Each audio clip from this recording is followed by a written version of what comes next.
अस्सलाम वालेकुम। उम्मीद है कि आप तमाम दोस्त खैरियत से होंगे। आज हम बात करेंगे यूके के शॉर्ट स्टडी वीज़ा के हवाले से कि ये क्या होता है, इसका क्या फ़ायदा है। देखिए, बात ये है कि बहुत सारे लोग जो कि यूके में विज़िट वीज़ा अप्लाई करते हैं, इसके हवाले से यकीनन ये मैं भी जानता हूँ और आप भी जानते हैं कि बहुत कम तादाद में लोग ऐसे हैं कि जो यूके में सिर्फ़ जस्ट एक विज़िट के लिए जाते हैं या उनका वाक़ईतन मकसद जो है वो विज़िट ही होता है। ज्यादातर लोगों का ये होता है कि किसी ना किसी तरीके से एक ट्रैवल हिस्ट्री को बेहतर करने के लिए यूके का वीजा लिया जाए और फिर यहाँ का, और कुछ लोग ये चाहते हैं कि यूके में आया जाए, यहाँ पर कुछ वक्त गुजारा जाए और यहाँ का लाइफस्टाइल देखा जाए, देन वो अपने लिए कुछ मुस्तकबिल की प्लानिंग करते। लेकिन जो आपका विजिट वीजा है, जब आप वो अप्लाई करते हैं तो आपको बहुत सारे सवालों जवाब में से गुजरना पड़ता है, बहुत आपको एविडेंस लगाने पड़ते हैं। सबसे बड़ा मसला जो है वो ज्यादातर जब रिफ्यूजल लेटर आपके हाथ में आता है तो वो ये होता है, उस पर ये लिखा होता है कि जी कि हम मुतमिन नहीं हैं कि आप यूके से विजिट करने के बाद वापस आ जाएंगे, और बहुत सारे लोगों को रिफ्यूजल का सामना करना पड़ता है। खर्चा जो है वो आपका बहुत ज्यादा हो जाता है। लेकिन अगर फर्ज कीजिए कि आपका यूके का विजिट वीजा लग भी जाता है, देन फिर भी आप यूके जाते हैं, 2 महीने, 1.5 महीना, 3 महीने गुजारते हैं, वापस आ जाते हैं, लेकिन आपके हाथ में कुछ नहीं होता। आपने क्या किया वहां पर? नथिंग। इससे बेहतर यह है कि आप शॉर्ट स्टडी वीजा अप्लाई कीजिए, और कुछ नहीं तो कम से कम इंग्लिश लैंग्वेज कोर्स करने के लिए यूके में आ जाइए। इसमें यकीनन आपको टॉप ऑफ योर एप्लीकेशन आपको उसकी शॉर्ट कोर्स की फी पे करना पड़ेगी, लेकिन कम से कम जिस वक्त आप वापस आएंगे, एक तो आपके हाथ में वहां का इंग्लिश लैंग्वेज कोर्स का सर्टिफिकेट होगा, या इसके अलावा और बहुत सारे शॉर्ट कोर्सेज हैं जो कि आप करने के लिए यूके में आ सकते हैं। तो आप वापसी पर आपके पास एक सर्टिफिकेट भी होगा, और इसके साथ साथ वीजा लगने के चांसेस बढ़ जाते हैं। आप यूके में आइए, शॉर्ट कोर्स भी कीजिए, साथ में विजिट भी कीजिए, तो एक तीर से दो शिकार जो है वो बड़ी आसानी के साथ आप कर सकते हैं। और विजिट वीजे की निस्बत ये वीजा जो है ये कंपैरेटिवली मैं समझता हूं कि मुश्किल नहीं है। विजिट वीजे के हवाले से बहुत सारी रिक्वायरमेंट्स होती हैं, लेकिन शॉर्ट स्टडी वीजे के हवाले से काफी सारे मामलात जो हैं वो आपके वो सुलझ जाते हैं। तो आइए लैपटॉप की स्क्रीन पर चलते हैं, थोड़ा सा इस पर बात करते हैं मजीद कि इसकी रिक्वायरमेंट क्या है, इसके ऊपर खर्चा कितना होता है, और ये आप किस तरह से अप्लाई कर सकते हैं। जी, तो लैपटॉप की स्क्रीन पर हम आ चुके हैं। अब देखिए आप सबसे पहले आप ये देखिए कि इसका टाइटल ही ये है कि study English in the UK. अब ये शॉर्ट स्टडी वीज़ा है।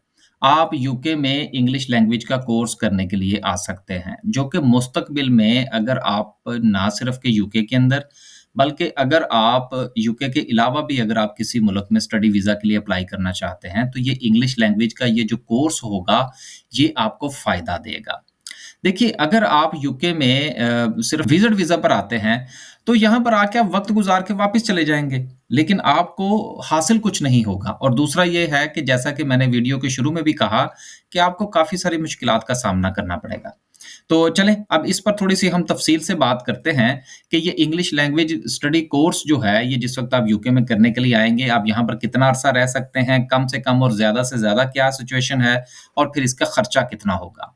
देखिए सबसे पहली चीज़ तो ये है कि अगर आप इस शॉर्ट टर्म स्टडी वीज़ा पर आते हैं, तो इसके लिए this visa is for English language course lasting longer than 6 months and up to 11 months. कम से कम 6 महीने का वीज़ा और ज़्यादा से ज़्यादा 11 महीने के लिए आप यूके के अंदर रुक सकते हैं अपना इंग्लिश लैंग्वेज कोर्स करने के लिए। एक चीज़ तो ये है। दूसरी बात ये है कि ये वीज़ा जिस वक़्त आपको दिया जाएगा, फ़र्ज़ कीजिए कि आप जिस कोर्स का इंतख़ाब करते हैं, वो कोर्स जो है वो 8 महीने का है, तो वीज़ा जो है वो आपको 9 माह का मिलेगा। और अगर आपका कोर्स जो है वो 7 मंथ्स का है, तो देन जो आपको वीज़ा है वो 8 मंथ्स का मिलेगा। उसके बाद है कि जी फीस एंड द कॉस्ट। इस वीज़े की फ़ी जो है वो £200 है। £200 जो है वो आपको इसकी फ़ी देना पड़ेगी, लेकिन ये ज़हन में रखिएगा कि ये सिर्फ़ वीज़े की फ़ीस है। जो कॉलेज आप या जो इंस्टीट्यूशन आप चूज़ करते हैं, जहाँ पर आप एडमिशन लेकर 6 माह का या 8 माह का इंग्लिश लैंग्वेज का कोर्स करने के लिए आना चाहते हैं, उसकी फ़ी जो है वो इसके अलावा होगी। लिहाज़ा इस चीज़ को आप ज़हन में रखिएगा, और वो जो फ़ी है, वो इंस्टीट्यूशन टू इंस्टीट्यूशन वेरी करती है। वो आपको सस्ते भी मिल सकते हैं, वो आपको महँगे भी मिल सकते हैं। अगर वो इंस्टीट्यूशन जो है वो लंदन में होगा तो यकीनन वो महँगा होगा, लेकिन अगर वो आउटर लंदन होगा तो वो कंपैरेटिवली थोड़ा सस्ता होगा। दूसरी बात ये है कि इसके साथ आपको 470 पाउंड्स हेल्थ सरचार्जेस जो हैं वो अदा करने होंगे। अब ये हेल्थ सरचार्जेस क्या होते हैं? यूके का जो पूरा का पूरा हेल्थ सिस्टम है जिसको एनएचएस कहा जाता है, कि अगर आप यहाँ पर आते हैं और खुदा ना खास्ता किसी बीमारी का शिकार हो जाते हैं और आपको हॉस्पिटल में जाना पड़ता है, तो ये वो सरचार्जेस हैं जो कि 470 पाउंड वो आपसे एडवांस में ले लेते हैं। ताकि अगर यहाँ पर आकर आपको किसी किस्म की के हवाले से अगर आपको हॉस्पिटल जाना पड़ता है, तो वो सारी की सारी आप यूँ समझ लीजिए कि अ काइंड ऑफ इंश्योरेंस आप समझ लीजिए। तो ये इसमें इंक्लूड होंगे, लिहाज़ा 470 पाउंड जो हैं वो आपके हेल्थ सरचार्जेज़ और 200 पाउंड जो हैं वो आपके वीज़े की फ़ी। तो ये टोटल जो है ये 670 पाउंड्स बनते हैं, 670 पाउंड बनते हैं, लेकिन मैं दोबारा से फिर आपको बताता चलूँ कि इसमें उस इंस्टीट्यूशन की फ़ी शामिल नहीं है जहाँ पर आप इंग्लिश लैंग्वेज का कोर्स करने के लिए आएँगे। उसके बाद आगे चलते हैं जी और देखते हैं कि इसको अप्लाई कौन कर सकता है। अप्लाई करने के लिए कोई ख़ास रिक्वायरमेंट नहीं है और सबसे बड़ी बात ये है कि जब आप इंग्लिश लैंग्वेज करने के लिए आएँगे तो आपसे इंग्लिश लैंग्वेज का सर्टिफ़िकेट पाकिस्तान में जिसको आइट्स कहा जाता है वो नहीं पूछा जाएगा। या इंडिया से अगर आप आते हैं या दुनिया के किसी भी मुल्क से आते हैं, क्योंकि आप इंग्लिश तो पढ़ने के लिए आ रहे हैं, लिहाज़ा वो रिक्वायरमेंट सारी की सारी जो है वो वेव हो जाती हैं। आपके लिए कम से कम जो है वो 16 साल की उम्र होना ज़रूरी है। 16 साल से कम उम्र के लोग इस वीज़े पर नहीं आ सकते। और दूसरी बात ये है कि 11 महीने से ज़्यादा आप यूके के अंदर नहीं ठहर सकते। लेकिन इसका फ़ायदा आपको ये होगा कि जिस वक़्त आप यहाँ पर आके ये कोर्स करेंगे, तो इस कोर्स के दौरान ही आप किसी इंस्टीट्यूशन के अंदर या किसी यूनिवर्सिटी के अंदर आप एलिजिबल होंगे कि आप एडमिशन ले सकें। लेकिन उस एडमिशन के अगेंस्ट जो आपका स्टूडेंट वीज़ा होगा वो अप्लाई करने के लिए आपको अपनी होम कंट्री वापस जाना पड़ेगा। लेकिन ये एक लिंक जनरेट हो जाएगा, इस लिंक के नतीजे में जो आपका स्टूडेंट वीज़ा होगा उसको भी ये सपोर्ट करेगा।